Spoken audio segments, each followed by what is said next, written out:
Can I take the leftovers for my daughter? The biker's reaction. Left the whole diner. Silent Reed. Red Dog.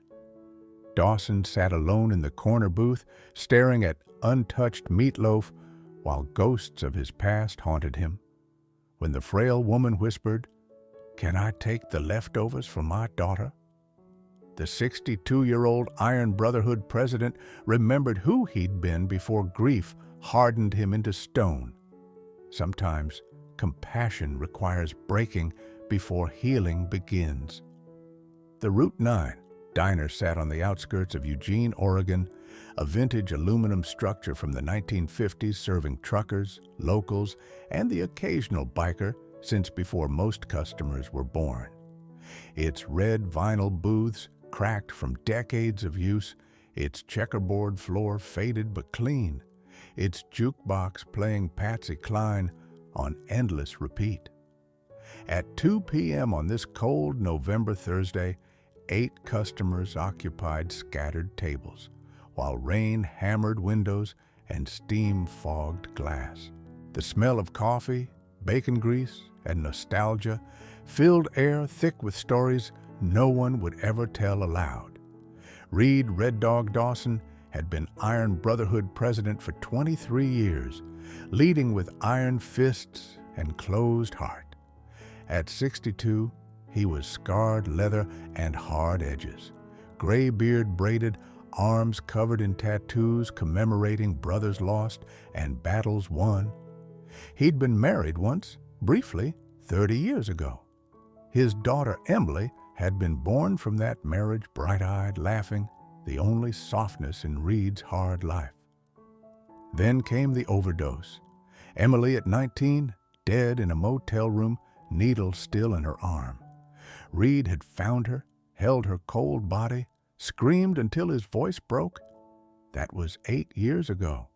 Since then, Reed had been functional but empty, leading the club mechanically, riding without joy, existing without living.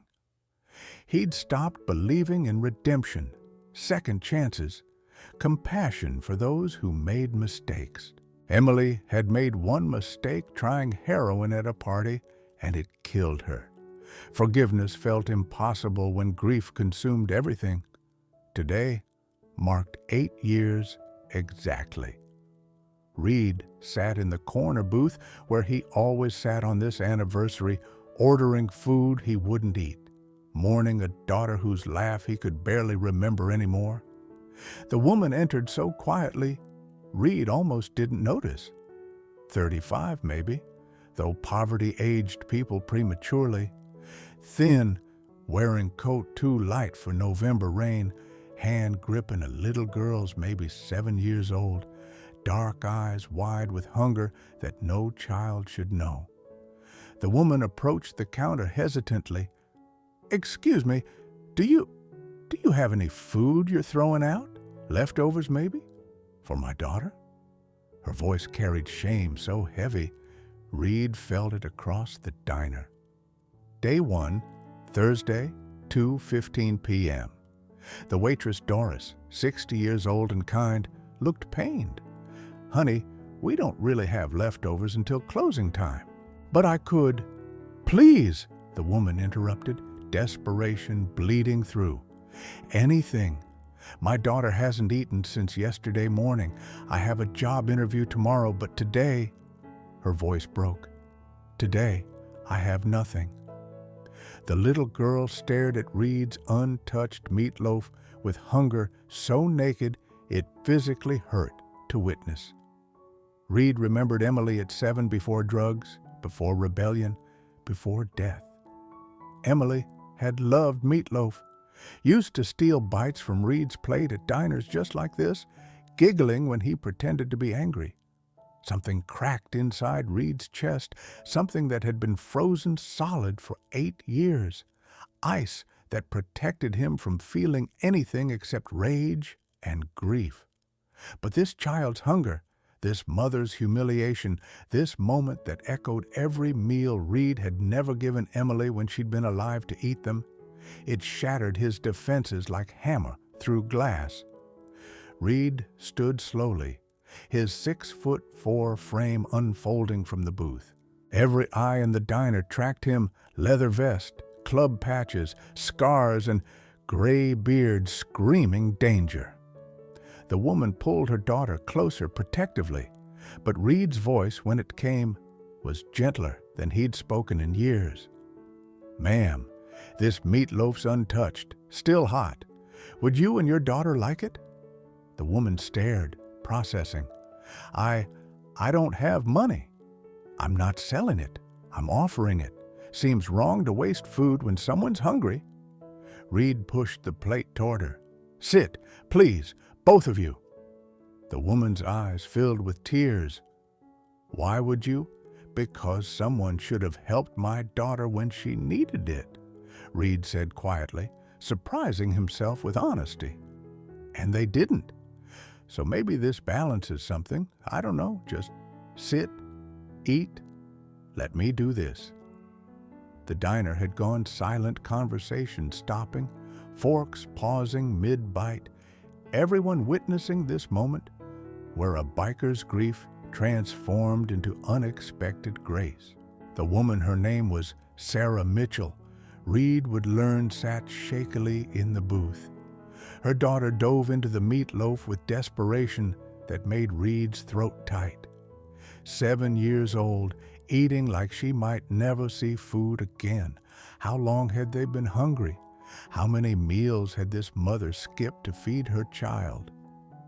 "Doris," Reed called to the waitress, "bring another plate, mashed potatoes, vegetables, whatever the special is, and milk for the girl. Hot chocolate, too. It's cold out." "Reed, you don't have to," Doris began. "Yes, I do."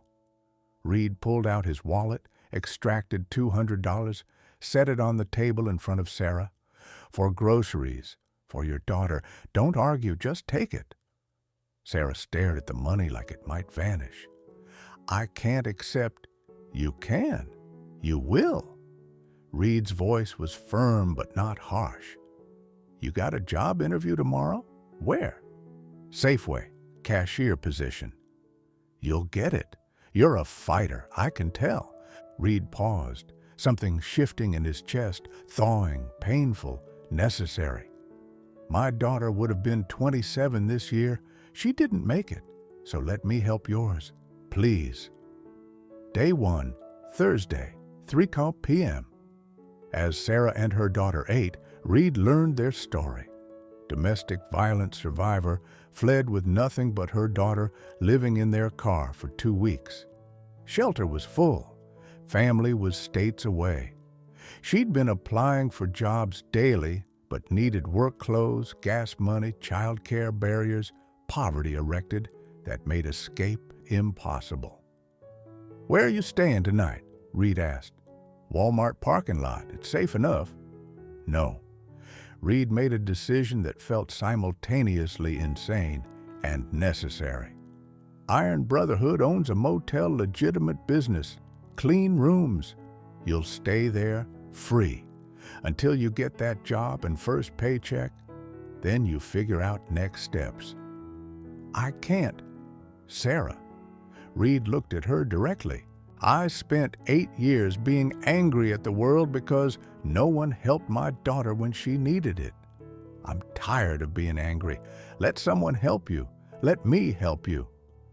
Sarah cried, then relief, disbelief, gratitude that had nowhere to go except into tears, while her daughter ate seconds Doris had brought without being asked. Day 2, Friday, Reed arranged everything. Motel room with kitchenette, clothing vouchers for Sarah's interview, gas card for her car. When Sarah got the Safeway job Friday afternoon, she called Reed crying.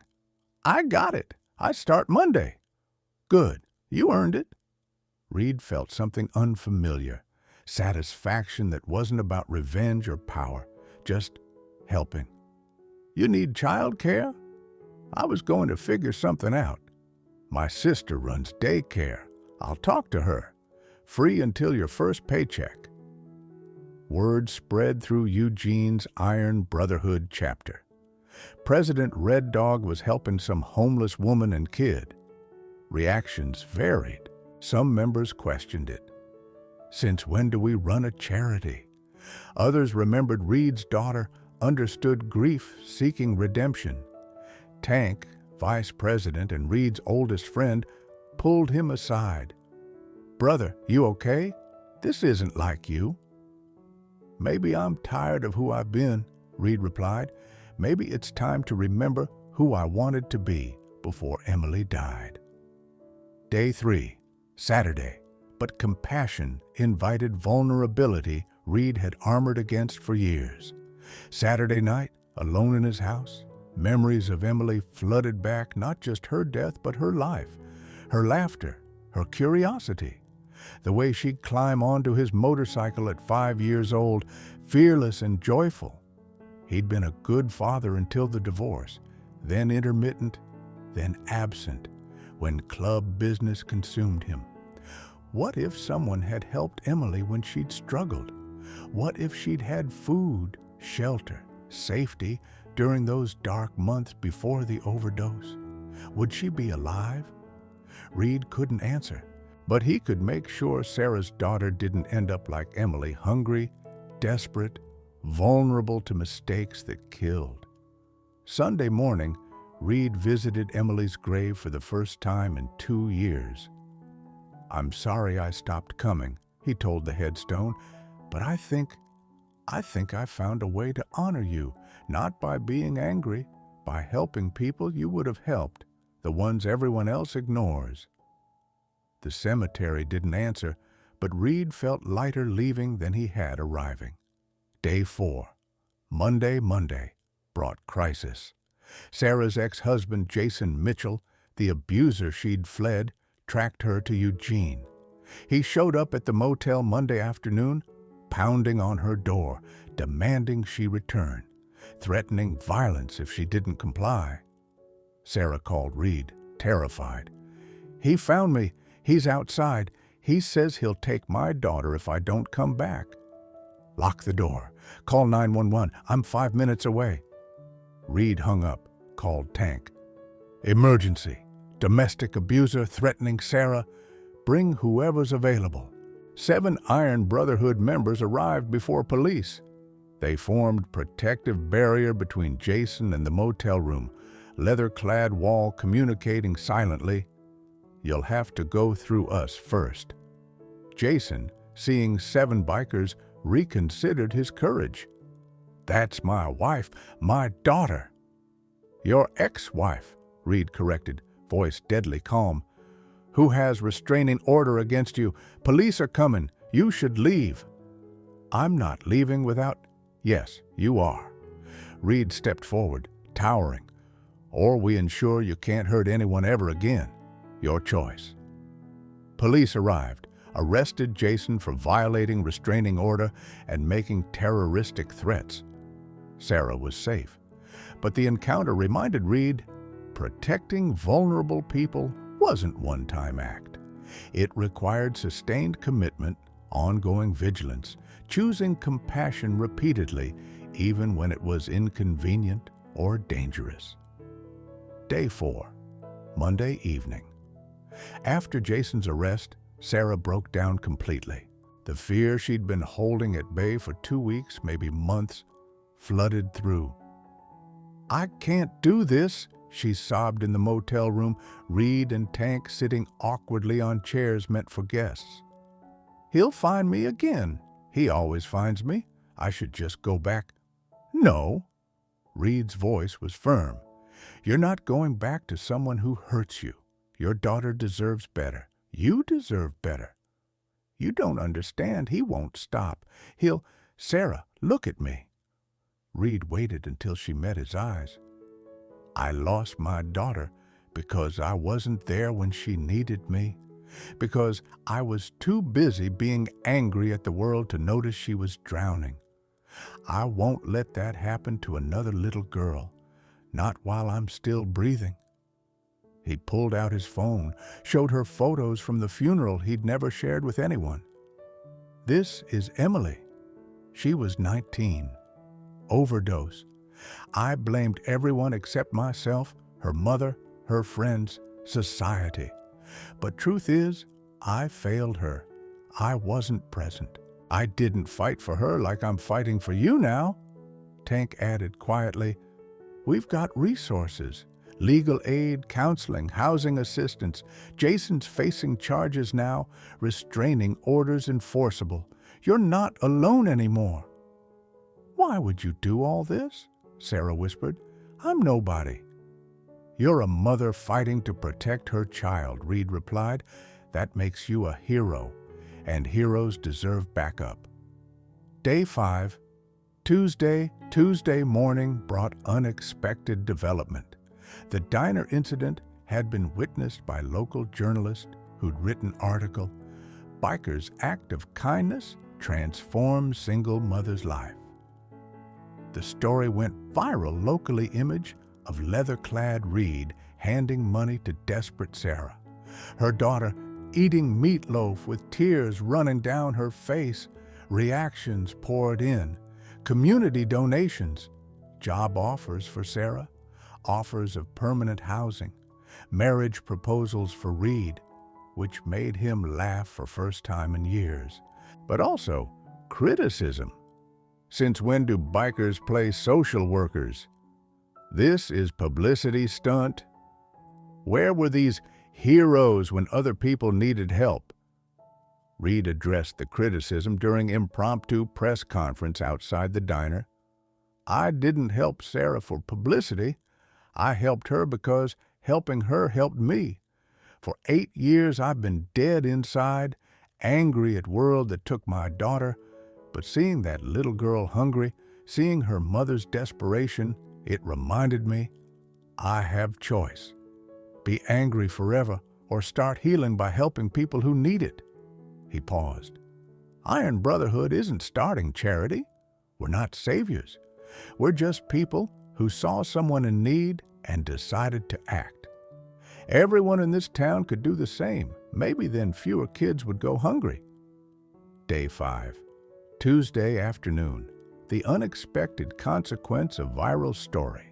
6 other domestic violence survivors contacted Reed asking for help. Some needed housing.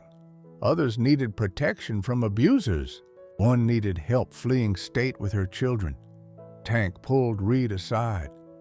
Brother, we can't help everyone. We don't have resources. Then we find resources. We partner with shelters, legal aid, anyone who'll work with us. Reed felt purpose flooding through him for first time since Emily's death. Tank, I spent 8 years doing nothing meaningful except lead a motorcycle club. Maybe this is what I'm supposed to do. Help people everyone else ignores. You sure about this? No, but I'm sure sitting in that diner alone every Thursday morning Emily isn't working. Maybe helping people like Sarah is how I honor my daughter, by becoming the person I wish had been there for her. Tank nodded slowly. Then let's do it right. Officially. Iron Brotherhood Community Outreach. We'll need lawyers, social workers, funding. We'll figure it out. Reed smiled, genuine smile, not the bitter grimace he'd worn for years. One person at a time, starting with Sarah and her daughter. That evening, Reed returned to the diner, ordered meatloaf, ate it while remembering Emily, but this time without drowning in grief. Sometimes compassion requires breaking before healing begins, and sometimes healing means choosing to help others carry burdens we couldn't save our loved ones from bearing. 3 weeks later, Iron Brotherhood Community Outreach officially launched partnerships with 3 domestic violence shelters, legal aid society, and local businesses offering jobs to survivors. Sarah became the program's first success story. Permanent housing through subsidized program, stable job, daughter thriving in school. But more importantly, Sarah testified at Jason's sentencing hearing, ensuring he received maximum penalty. 5 years for violating restraining order, stalking, and terroristic threats. "I'm not afraid anymore," she told the judge, "because I have community now. People who showed up when I had nothing." Reed sat in the courtroom gallery, surrounded by Iron Brotherhood members who'd committed to protecting vulnerable people the way they'd once protected only their own. The club's reputation was shifting from outlaws to unexpected guardians. 1 month after Diner Incident Community Celebration, the Route 9 Diner hosted celebration honoring Sarah's new beginning. Every booth filled with people who'd contributed: shelter workers, lawyers, donors, Iron Brotherhood members, and Sarah's daughter, no longer hungry, no longer afraid, wearing new clothes and eating meatloaf with joy instead of desperation. Doris, the waitress, presented Reed with framed photo, the moment he'd offered his plate to Sarah, captured by another diner patron. "This is what kindness looks like," Doris said, voice thick with emotion. "Rough exterior, soft heart, choosing compassion when grief could have made you cruel." Reed stared at the image, his own face, vulnerable in ways he'd forgotten he could be. "I just gave her my dinner." "You gave her hope," Sarah corrected from across the diner. "You gave me reason to believe people still cared. You saved my daughter's life." That's not just dinner. But healing wasn't linear. That night, alone in his house, Reed faced a wave of grief so powerful it drove him to his knees. He'd helped Sarah. He'd launched a program. He'd honored Emily's memory. But Emily was still dead. The hole in his life still existed. Compassion didn't resurrect the dead. He called Tank at 2 a.m.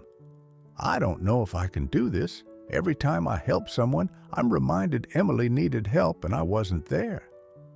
"Reed, you can't save Emily. She's gone. But you can save others. And maybe that's how you save yourself. By becoming the person she would have wanted you to be." Tank paused. "Your daughter would be proud of who you're becoming. Don't let guilt prevent you from healing." Reed visited Emily's grave again, this time bringing Sarah and her daughter.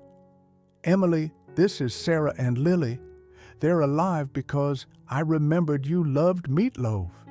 Because hunger reminded me you were hungry too, for love, for help, for someone to notice you were drowning." He knelt by the headstone. "I can't bring you back, but I can make sure other daughters survive what you didn't. I can be the father I should have been, not just to you, but to everyone who needs protection, compassion, second chances." Lily placed flowers on Emily's grave. "Thank you for making Mr. Reed nice. He saved my mommy." Reed cried, then full, ugly, healing tears he'd been holding back for 8 years. Sarah put her hand on his shoulder. "Emily would be proud. I know I am." 6 months later, Iron Brotherhood Community Outreach had helped 32 families escape domestic violence, homelessness, or food insecurity. Local businesses partnered with the program. Other motorcycle clubs adopted similar initiatives. Reed's viral diner moment spawned nationwide conversation about unexpected sources of compassion. Reed still ate meatloaf at the Route 9 diner every Thursday, but now he ate with purpose instead of grief. He'd order 2 plates, one for himself, one offered to whoever looked like they needed it most. Sometimes people accepted. Sometimes they didn't. But the offer mattered. The act of seeing someone's hunger, acknowledging their humanity, choosing compassion over indifference, that was how Reed honored Emily. On the anniversary of her death, Reed didn't sit alone mourning. He sat with Sarah, Lily, Tank, and dozen other people whose lives had changed, because one biker remembered his daughter loved meatloaf. Sometimes compassion requires breaking before healing begins. And sometimes healing means transforming personal grief into collective grace that saves strangers who become family. Iron Brotherhood community outreach expanded to 5 Oregon cities within a year, helping 200 families annually. Sarah became program coordinator, using her experience to guide other survivors. Jason served full sentence, participated in mandated counseling, emerged changed, not forgiven, but no longer a threat. Reed's daughter's memory became foundation for nonprofit that provided emergency housing, legal aid, job placement, and childcare for domestic violence survivors. The Route 9 diner became pilgrimage site for people seeking hope, Doris serving meatloaf to countless customers while telling story of the day, a biker's grief transformed into grace. Local media featured Reed regularly, his leather vest and club patches normalizing idea that compassion comes from unexpected sources. 10 years later, Reed retired as Iron Brotherhood president to focus full-time on outreach work.